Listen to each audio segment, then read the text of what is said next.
ମୁଁ ଗୋଟେ ଭିଡ଼ିଓ ଆଣିଛି ଟଗର ମନ୍ଦାର ଫୁଲ ଦେଖେଇବା ପାଇଁ ଜାଣ ଫୁଲ ଏଟାରେ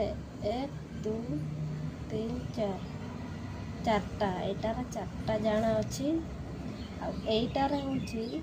କେତେଟା ଗୋଳେଇବା 1 2 3 4 5 6 7 ଦେଖିପାରୁଥିବେ ଏଇଟା ଦେଖନ୍ତୁ ଗୋଟେ ଫୁଲର ଏତେ ଗୁଡ଼ା ଜାଣ ଅଛି ଏଟା 7ଟା ଅଛି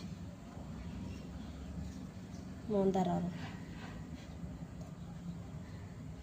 କାହା ଘରେ ଏମିତି ମନ୍ଦାର ଫୁଲ ଜାଣ ଅଛି କମେଣ୍ଟରେ କହିବେ ମୋର ଦେଖନ୍ତୁ 2ଟା ଆଜି ତୋଳିଛି 2ଟା ଏଟା ତ ଗୋଟେ ଅଛି ଆଉ ସକାଳେ ତୋଳିକି ଯାଇଥିଲି